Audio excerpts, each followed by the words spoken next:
Welcome to Reformed Thinking. Okay, let's unpack this. Today, we are setting out on a very specific kind analysis, and it is one that I believe will fundamentally challenge how you view the daily news cycle. Yeah, we are looking at the geopolitical crisis of Western war fatigue in the Ukraine-Russia conflict. Right, and if you're listening to this while driving to work or, maybe doing the dishes, you might be tempted to think this is just another political commentary on international relations. Which is an easy assumption to make. It is, but we are taking a radically different approach today. This is not simply a political discussion. What we are doing today is a rigorous theological evaluation of human alliances, the nature of time itself, and the raw reality of human nature. We're going to look at the headlines, yes, but we are going to look at them through the lens of eternity. Precisely. And to do this, we are bringing two seemingly different sources to the table for this deep dive. The first is a theological critique titled The Shaking of the Nations. That text evaluates the current conflict through the lens of historic Reformed theology.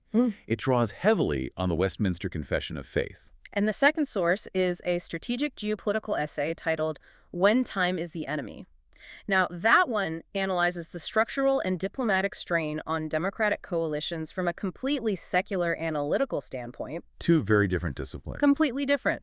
And here's our mission for this discussion.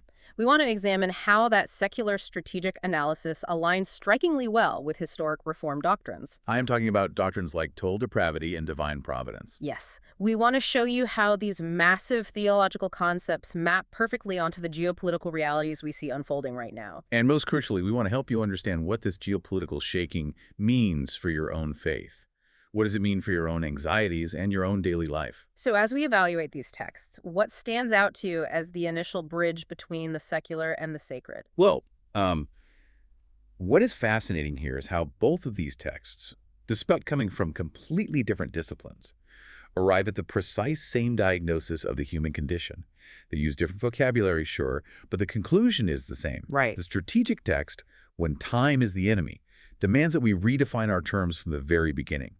The author makes a very compelling case that war fatigue is radically misunderstood by the general public. How so? Like, what does the average person think it means? Well, if you ask the average person on the street, they might define fatigue as emotional exhaustion, or public boredom, or just a drop in sympathy for a nation under attack as the conflict drags on months after month. Which feels accurate to how we experience the news. It does feel accurate, but the secular analyst says the definition is far too shallow. It mistakes a complex political condition for a passing mood. Instead, the strategic text defines war fatigue as a structural reduction in the reliability of a coalition. A structural reduction. Okay, break that down for us. It is a condition of diminishing strategic endurance. The text points out that a coalition might still voice moral backing for a cause, but at the same time it becomes much less willing to approve large aid packages, or accept economic strain, or tolerate risks. So the words stay the same, but the actions start to slip. Exactly. Precisely.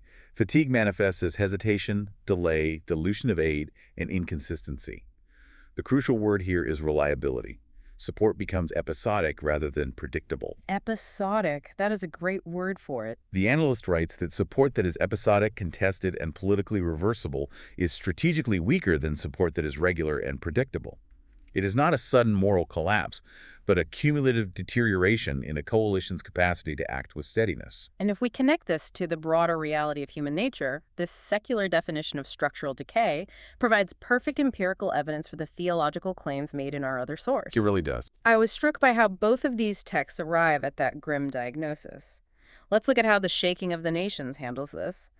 The theological text looks at that precise structural decay, that hesitation and dilution of aid, and gives it a spiritual name. It calls it the idolatry of comfort. Yes. The theological text argues that this geopolitical fatigue is a stunning demonstration of total depravity. And we need to define our terms here, looking back to the Westminster Confession of Faith, specifically Chapter 6, Paragraph 4. That is a heavy section. It is. That section states that because of the fall, man is utterly indisposed, disabled, and made opposite to all good, and wholly inclined to all evil. Now, when you scale that up to a national or international level, the implications are massive. They are. It means that human alliances are inherently fragile because they are built upon the shifting sands of fallen human nature.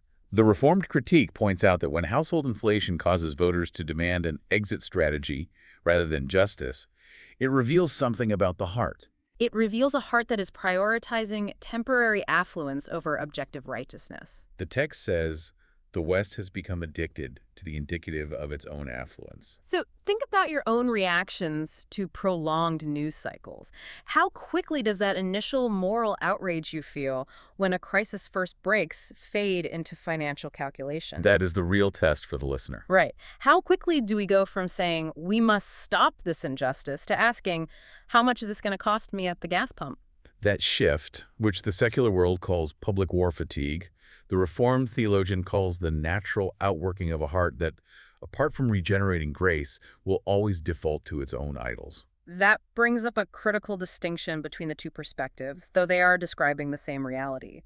The secular analysts see the symptoms. Yeah, they see the budget battles, the delayed ammunition shipments, the public hesitation recorded in polling data. But Reformed theology diagnoses the root disease. Spot on.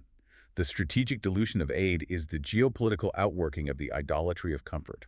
The strategic text notes that citizens who initially rally around a moral cause eventually begin asking whether the costs are open-ended and whether domestic priorities are being neglected. And the theological text looks at that same phenomenon and says it reveals a failure to guard against the creeping poisons of moralism and the prosperity gospel.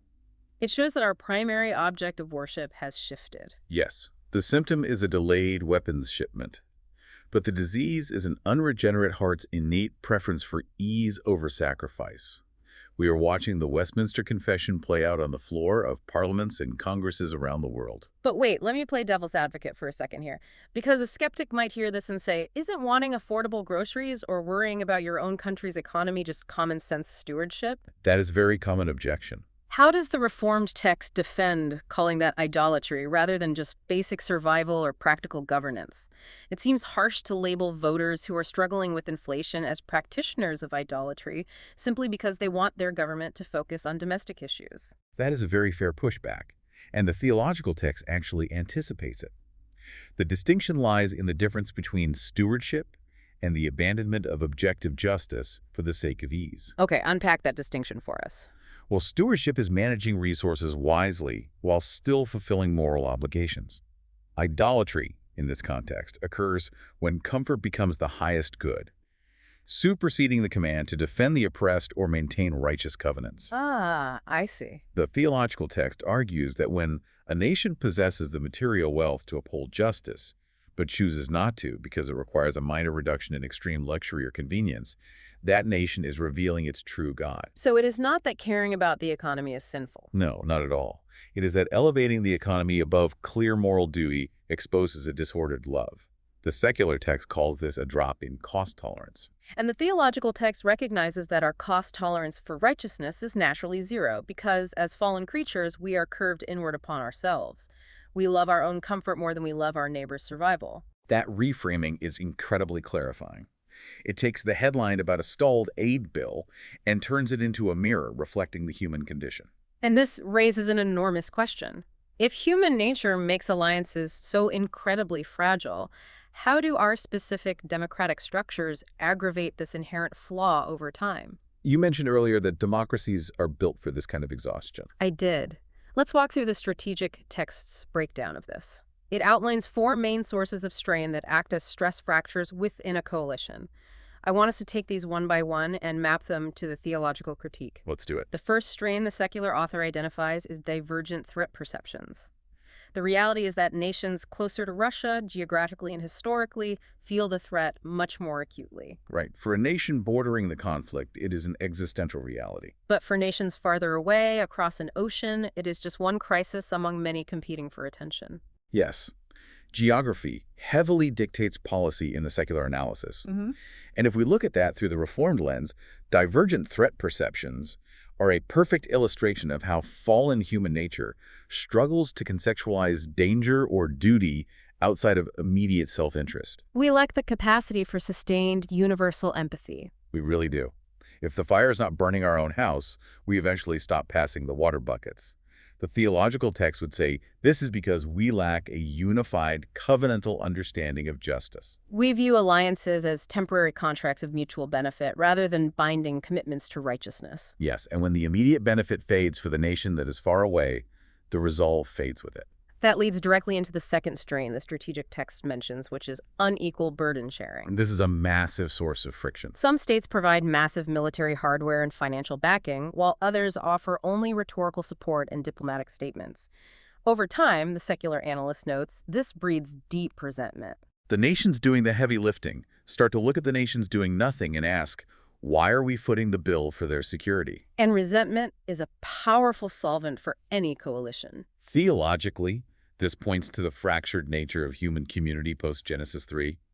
We are incapable of functioning perfectly as a unified body where the strong willingly carry the weak without keeping a ledger. That keeping of a ledger is such a vivid image. The secular text sees unequal burden sharing as a logistical and political hurdle. The Reformed text sees it as a failure of love and a manifestation of pride and envy. The nations carrying the burden become proud and resentful. And the nations shirking the burden become complacent and self-serving. In both cases, the focus is entirely horizontal.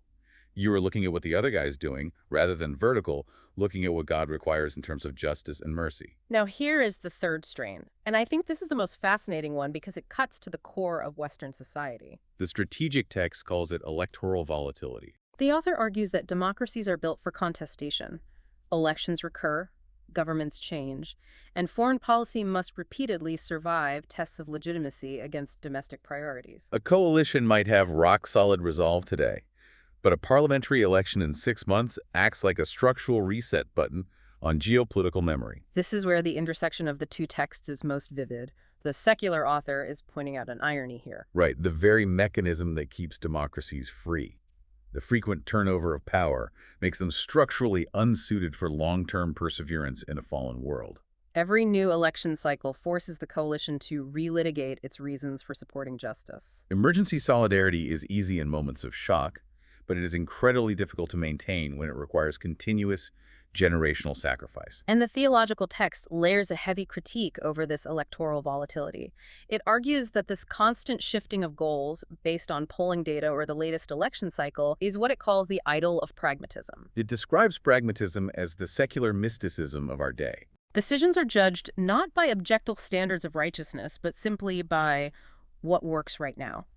When a coalition adjusts its definition of victory because the electorate is getting tired, it is rejecting what Reformed theologians call the third use of the law. Let's pause on the third use of the law for a second. Good idea. Let's break that down. In everyday terms, the theological text is saying that the law is not just a mirror showing us our flaws, nor is it just a tool to keep society from collapsing. The third use means the law is a compass for the believer. It tells a nation, this is what objective justice looks like, whether your voters are tired or not. The theological text boldly states that abandoning a righteous cause simply because it is no longer politically convenient is a form of antinomianism. It is a lawlessness that rejects duty.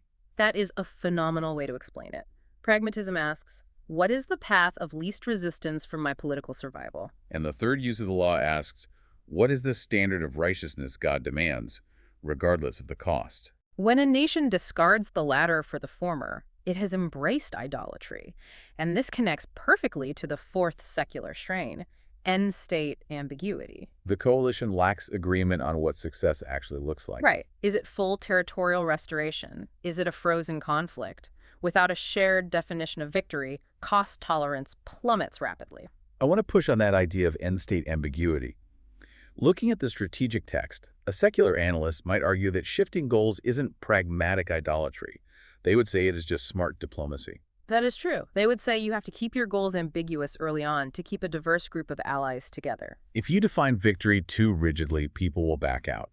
How does the Reformed text defend calling that ambiguity a spiritual failure rather than just diplomatic prudence? Well, the strategic text actually acknowledges that ambiguity functions as an intentional political shield early in a conflict. In the beginning, it helps keep a diverse coalition together because it allows leaders to postpone hard choices. Everyone can agree that aggression is bad, without having to agree on what victory requires. Exactly. I mean, yes, that is spot on. But the secular analyst points out that policy cannot remain indefinitely detached from purpose. What works as a shield in the short term crumbles over the years. Once the question of what are we actually trying to achieve moves to the foreground, fatigue deepens massively. Populations will only endure sacrifice when they believe the goal is defined and attainable. When the goal is shifting, they lose resolve. The Reformed text looks at this and says that ambiguity is born out of a civic prosperity gospel. A civic prosperity gospel. Let's unpack that, because usually we hear the term prosperity gospel in the context of televangelists promising health and wealth if you just have enough faith. Right, the health and wealth movement. How does the theological text apply that to international statecraft? The theological text argues that the West suffers from a false, unbiblical assumption that if we are doing good, we should be rewarded with immediate, low-cost peace. We assume that because our cause is just, the timeline will be short and the economic impact will be minimal. We have no theology for suffering or attrition. So when the trial persists for years and the costs mount, the coalition fractures because its foundational belief that good deeds guarantee easy outcomes has been shattered. The ambiguity exists because leaders are terrified to tell their people that justice might require a decade of economic hardship. They want the prosperity without the cross. That brings us to the absolute center of this entire geopolitical crisis. The central battleground is not a physical location on a map. It is a concept. It is time. The strategic text makes a brilliant, chilling point here. Time is not a neutral backdrop to the war. It is an active strategic force. Time heavily favors fragmentation. The adversary does not need to win militarily right away. They do not need perfect efficiency or brilliant tactics. They only need to survive, adapt, and wait until Western democratic unity naturally fractures under the weight of its own electoral cycles and budget debates. The secular author explains that prolonged wars consume not just ammunition and money, but attention, consensus, and political patience. Delay changes internal incentives. When support is slow, coalition members begin hedging against uncertainty. Ukraine worries about reliability. Allies watch one another for signs of weakness. It creates a vicious cycle where doubt produces hesitation, and hesitation produces further doubt. Let us paint a picture for the listener to really grasp the secular anxiety around time. Imagine a clock ticking in a war room. Just a steady, relentless tick. To the secular diplomat or the strategic analyst, each tick of that clock represents a measurable loss of political capital.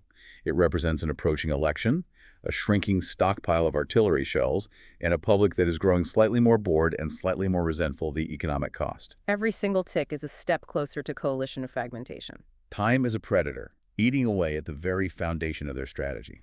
And here is the Reformed counter-perspective that addresses that secular anxiety. The theological text provides a stunning diagnosis of this secular panic over time. It calls it a latent Arminianism in our statecraft. That is a massive theological claim. It really is. For anyone who might be fuzzy on that term, let's break it down.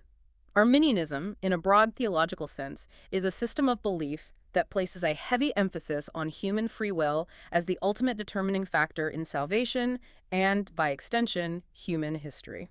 The theological text argues that the secular world panics about time because it arrogantly believes that the timeline of history is held entirely in the trembling hands of diplomats, prime ministers, and voters. They believe that if human stamina fails, the timeline is lost and history spins out of control. Precisely. The secular worldview has no category for a sovereign God who stands above time. But the Westminster Confession of Faith, chapter 5, provides a radically different foundation. It states that God doth uphold, direct, dispose, and govern all creatures, actions, and things, from the greatest even to the least. In the economy of God's eternal decree, time is not a dwindling resource. It is not a predator eating away at budgets. Time is the ordained instrument through which God's sovereign purposes are perfectly accomplished. The theological text quotes Proverbs 21.1, pointing out that the king's heart is a stream of water in the hand of the Lord. He turns it wherever he will. So the secular world looks at the calendar and panics, seeing only the erosion of political capital. But the Reformed believer looks at that exact same calendar and sees the crucible where God is actively testing the nations. He is exposing their idols and working out his unsearchable governance. The contrast is night and day, going back to your imagery of the ticking clock. To the believer who is resting firmly in the doctrine of divine providence, each tick of that exact same clock is the holy governance of the Almighty. It is unfolding perfectly according to his eternal decree. The ticking clock is not a countdown to our failure. It is the rhythmic unfolding of God's purpose. We do not have to carry the weight of the world on our shoulders because the world is already being upheld by the word of his decree.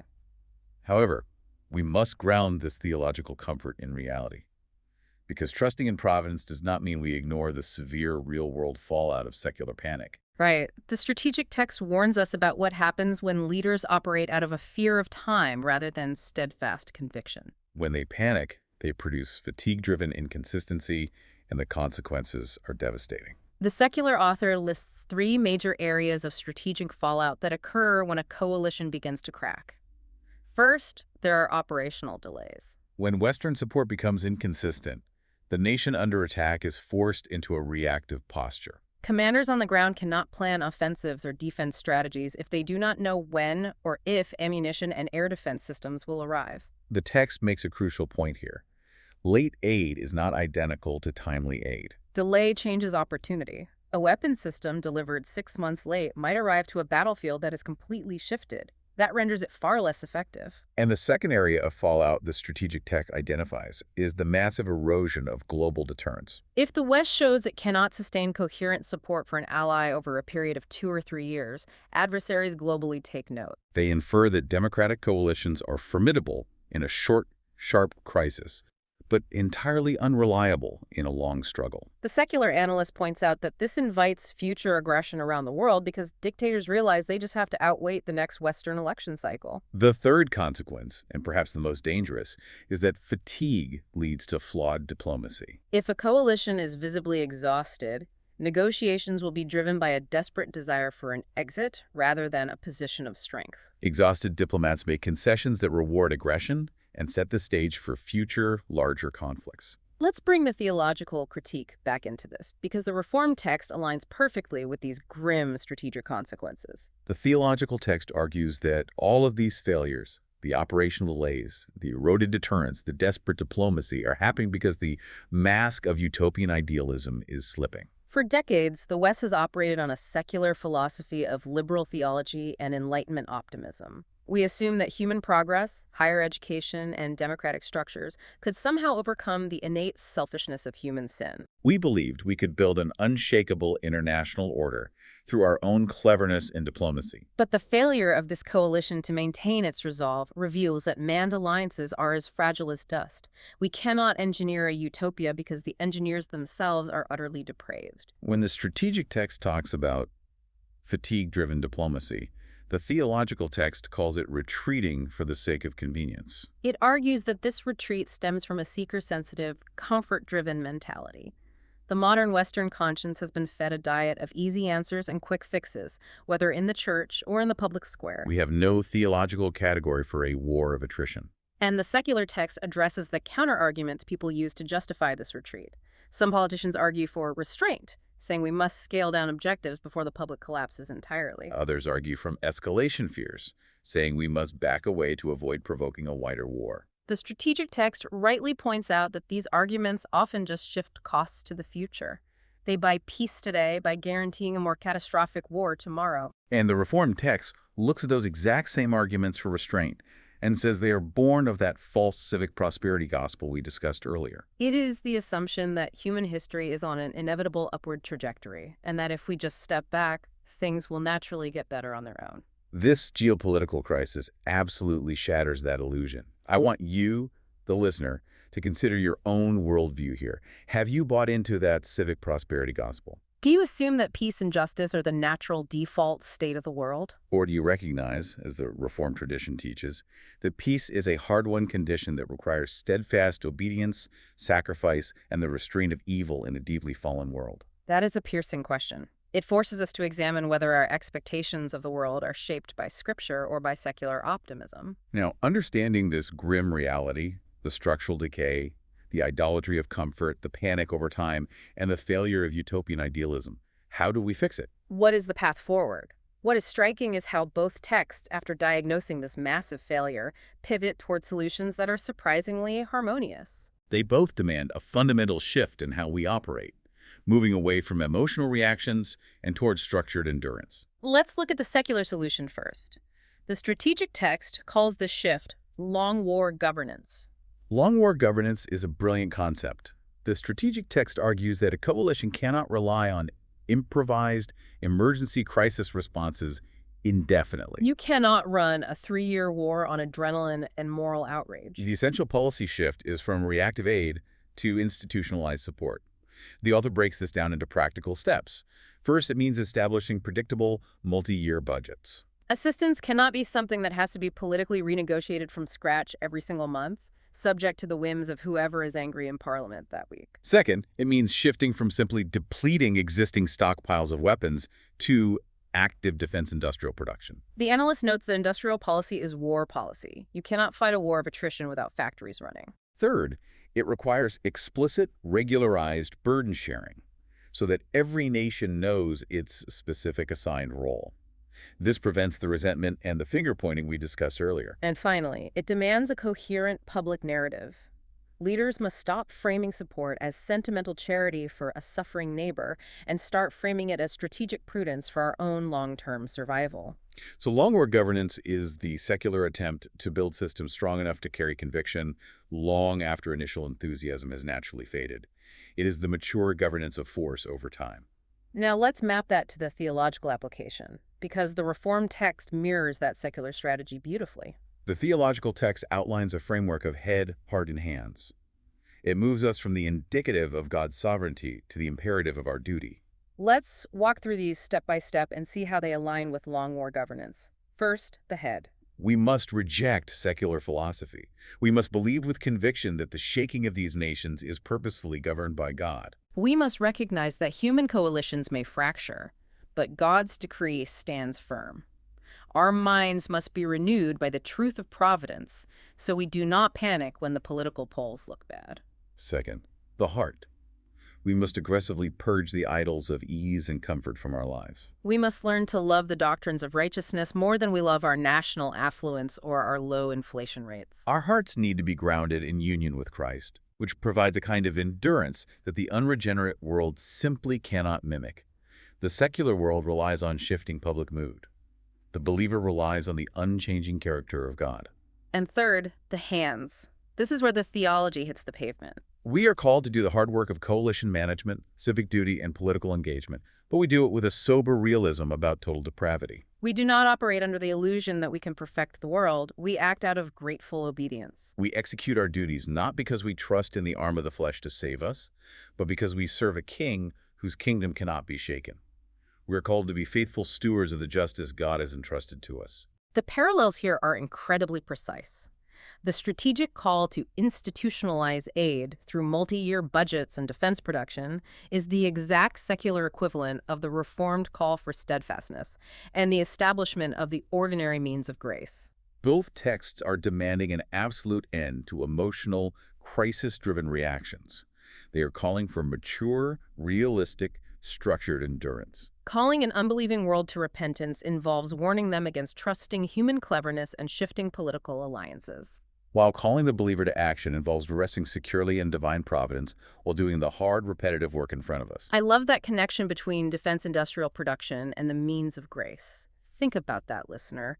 Just as a nation cannot rely on its existing stockpiles of weapons to win a long war, it has to actually turn on the factories and start producing daily. A Christian cannot rely on yesterday's spiritual high or a past emotional experience to survive a long trial. You need daily production. You need the ordinary means of grace. The reading of the word, prayer, the sacraments, fellowship. These are the factories of the Christian life that keep you supplied when the war of attrition drags on.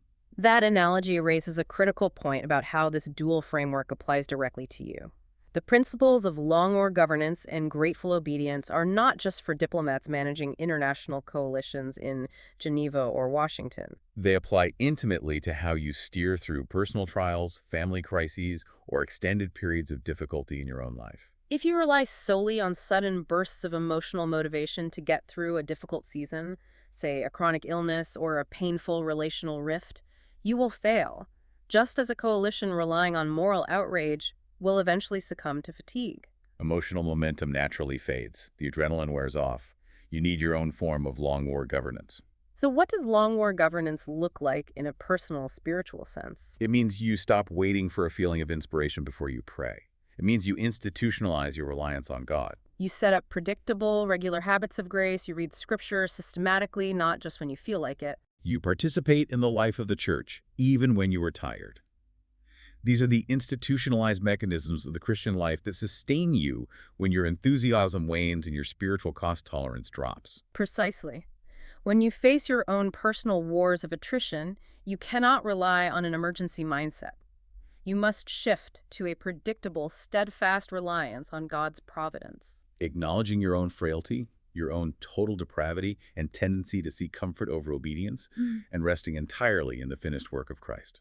That is the only way to maintain resilience when time feels like a predator, when the clock is ticking and you feel your strength fading.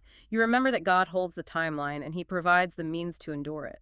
Let's draw all this together. We have covered massive geopolitical and theological concepts today, taking these two dense texts and bringing them into conversation. We started by redefining war fatigue, seeing it not as public boredom, but as a structural decay of reliability. And more significantly, as a spiritual idolatry of comfort reflecting our total depravity. We examined the anatomy of coalition strain, recognizing how democratic vulnerabilities like divergent threat perceptions, unequal burden sharing, and electoral volatility aggravate our fallen human nature. This leads us to embrace the idol of pragmatism, where we discard the third use of the law for whatever is politically convenient. We looked closely at time, contrasting the secular panic of a ticking clock with the massive, unshakable comfort of God's unsearchable providence governing all actions. We evaluated the severe consequences of hesitation, the operational delays, the eroded deterrence, the flawed diplomacy, watching the mask of utopian idealism slip away to reveal the necessity of steadfast duty over an antinomian retreat. And finally, we discussed the application. The need to shift from reactive emotional aid to long war governance and grateful obedience, engaging our head, heart, and hands through the ordinary means of grace. The overriding takeaway here is that the solution to our geopolitical and personal fatigue requires institutionalizing our efforts and firmly resting our anxieties in the sovereign decree of God rather than human cleverness. The shifting sands of public opinion will never provide a firm foundation for justice or peace. I want to leave you with a final thought to mull over. Building on everything we've discussed today from these two distinct sources, but offering a slightly different angle for you to consider. We have spent this entire time analyzing the structural weakness of the West and the theological realities of our fallen state. We have looked at how human nature and democratic systems inevitably lead to fatigue and fracture. But consider the possibility that the crumbling of these massive earthly coalitions is the precise mechanism God is using to awaken the Western Church from its slumber. For decades, the Church has been tempted to place its confidence in political structures, economic stability, and international alliances to secure peace and maintain a comfortable status quo. We have trusted the arm of the flesh. But if our political structures and economic comforts prove too fragile to sustain justice, if they fracture under the pressure of time and total depravity, as both texts clearly show they are doing, perhaps this entire geopolitical shaking is a divine invitation. Perhaps God is stripping away the thin veneer of secular optimism to force us to stop placing our hope in the shifting sands of public opinion and the false promises of human diplomacy. It is an invitation to return to a pure, unadorned reliance on Christ's unshakable kingdom. When the arm of the flesh fails so publicly and so completely, it points a weary world to its only true rest. That is a phenomenal thought to end on, and exactly why we do this kind of analysis. Thank you so much for joining us for this deep dive. We hope this discussion equips you to look at the daily headlines not with anxiety or secular panic, but with a grounded, historic faith. We encourage you to carry this reformed perspective into your reading of global events this week. Remembering always who holds the timeline of history. Until next time, keep thinking critically and resting firmly.